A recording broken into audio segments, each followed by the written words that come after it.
Assalamualaikum warahmatullahi wabarakatuh. Selamat datang di channel Dinda Hafsa. Dalam video ini saya akan sedikit berbagi informasi mengenai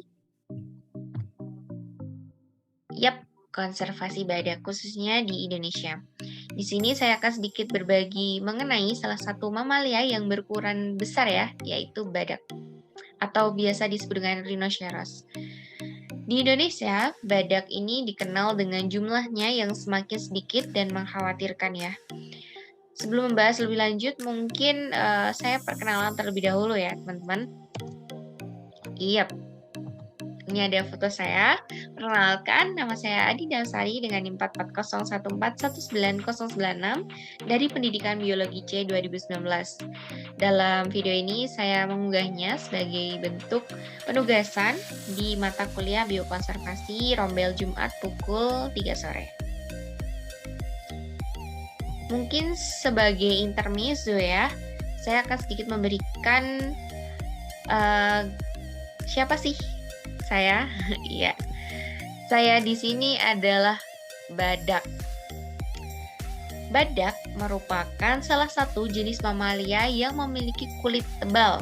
Kulit tebalnya ini berfungsi untuk melindungi atau bertahan dari paparan sinar matahari langsung karena kulitnya ini sensitif.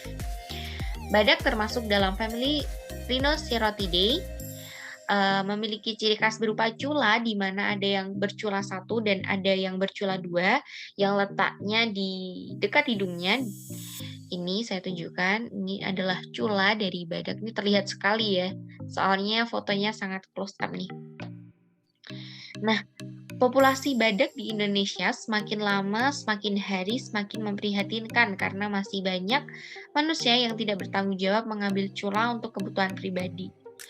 Selain itu, natalitas atau angka kelahiran badak yang tidak pasti karena masa kehamilan badak yang cukup lama yaitu sekitar 15-18 bulan. Keragaman genetik yang terbatas juga menjadi kendala karena membuat badak sulit mencari pasangan yang keragaman genetiknya berbeda. Salah satu badak yang ada di Indonesia adalah Dicerorhinus sumatranensis.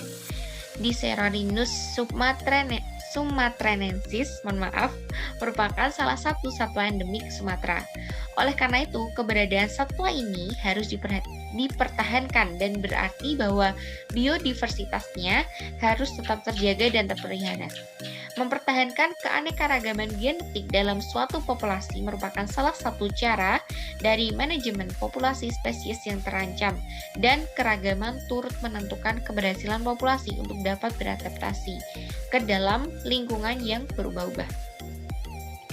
Individu dengan alel tertentu atau kombinasi alel mungkin memiliki sifat-sifat yang sesuai yang diperlukan untuk bertahan dan berkembang biak di dalam kondisi yang baru. Nah, di Indonesia sendiri ada upaya pelestariannya yang dikerahkan dengan dibuatnya Taman Nasional Ujung Kulon. Berikut saya lampirkan beberapa fotonya. Nah, Taman Nasional Ujung Kulon ini terspesialisasi hanya untuk melestarikan badak. Menurut sumber Wikipedia, Ujung Kulon merupakan taman nasional tertua di Indonesia yang sudah diresmikan sebagai salah satu warisan dunia yang dilindungi oleh UNESCO pada tahun 1991 karena wilayahnya mencakupi hutan lindung yang sangat luas. Ini bisa dilihat ya teman-teman, Taman Nasional Ujung Kulon Warisan Dunia World Heritage ini memang sudah dilabeli ya oleh UNESCO atau dilindungi seperti itu. Sampai saat ini kurang lebih ada 50 sampai dengan 60 badak yang hidup di habitat ini. Selain pelestarian di Ujung Kulon, perlu adanya upaya lain yang turut membantu pelestarian tersebut. Pengalihfungsian hutan menjadi pemukiman,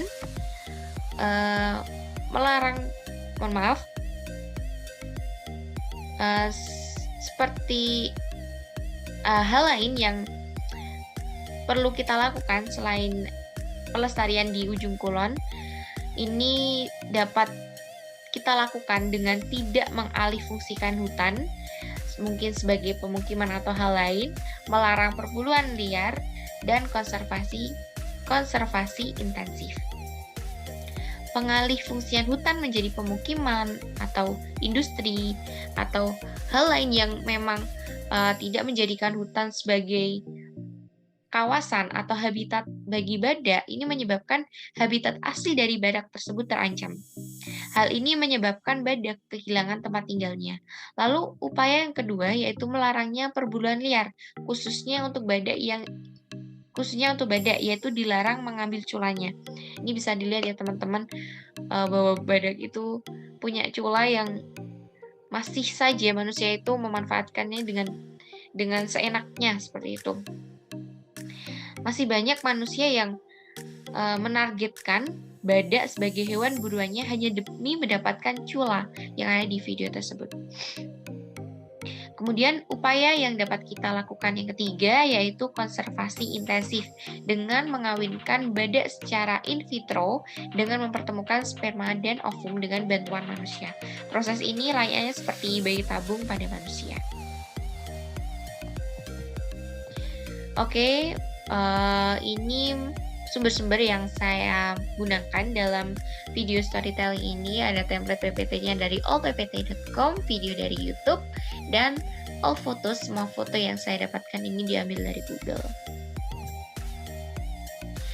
Sebelum saya menutup video ini, saya akan sedikit memberikan kutipan dari Jacques. Dalam sebagian besar sejarah, manusia harus melawan alam untuk bertahan hidup. Di abad ini, dia mulai menyadari bahwa untuk bertahan hidup, dia harus melindunginya. Jadi, pesannya di sini yang ingin saya sampaikan bahwa kita sebagai manusia perlu adanya untuk terus melindungi apapun yang ada di sekitar kita. Kawasan-kawasan yang memang harus dilindungi.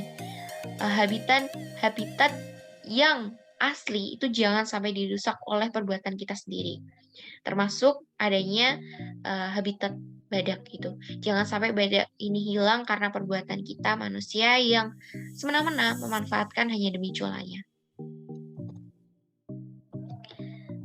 Baik, itu tadi storytelling mengenai konservasi badak di Indonesia ya khususnya.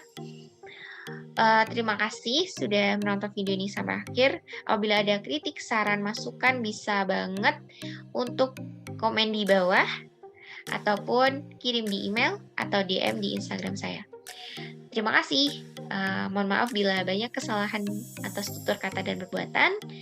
Sampai jumpa. Wassalamualaikum warahmatullahi wabarakatuh. Bye-bye.